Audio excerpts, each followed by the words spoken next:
একদলীয় শাসন ব্যবস্থা কায়েম করতেছিলেন। তার নেতৃত্বে শেখ হাসিনা বাংলাদেশের অনেক মায়ের বুক খালি করেছেন।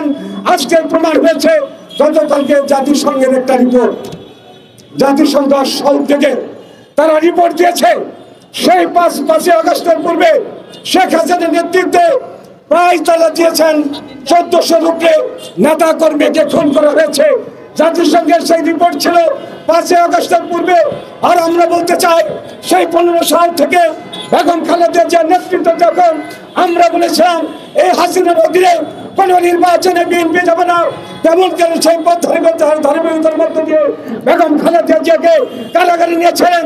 তারপরে দায়িত্ব নিয়েছিলেন আমাদের নেতা তারেক রহমান। তার নেতৃত্বে জাতীয় ঐক্যবদ্ধ হয়েছিল বলে 5 তারিখ সৃষ্টি হয়েছিল।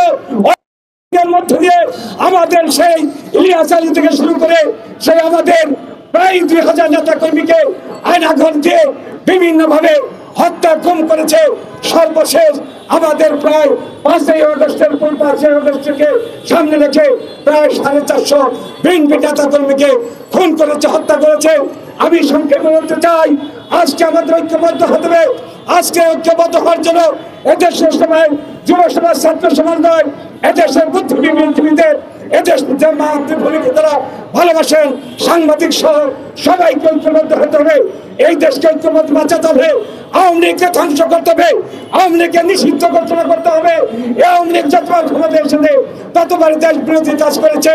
ভারতের একটি অঙ্গরাজ্য প্রতিষ্ঠা করার জন্য এই শেখ হাসিনা এমন কোনো কাজ নাই যাহা করে নাই। এই আমাদের বর্ডারে দেখেছেন অনেক নেতাকর্মী অনেক সাহায্য জনগণকে হত্যা করেছে। কোন হত্যার বিচার শেখ হাসিনা চায় নাই।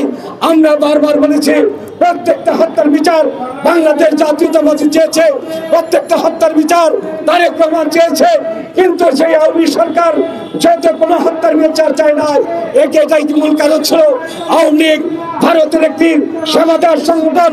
আওয়ামী লীগ ভারতের একটি অঙ্গরাজ্য পরিণত করার জন্য বাংলাদেশে এই সমস্ত অপকর্ম করেছে।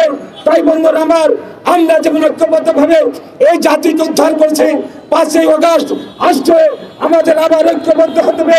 এই ঐক্যবদ্ধের মধ্য দিয়ে দ্রুত নির্বাচনের ব্যবস্থা করতে হবে। গণতন্ত্রের প্রতি শ্রদ্ধা রেখে এই সরকারকে বলবো দ্রুত নির্বাচন দিয়ে জনগণের ক্ষমতা জনগণের হাতে ফিরে দেন। আমরা এই বাংলাদেশ থেকে যত রকম অবৈধ দুষ্কর্ম হয়েছে, যত রকম বাংলাদেশ বিরোধী অপকর্ম করেছে শেখ হাসিনা, প্রত্যেকটার বিচার বাংলাদেশের মাটিতে হবে। আপনাদের সবাইকে ধন্যবাদ। আসসালামু আলাইকুম।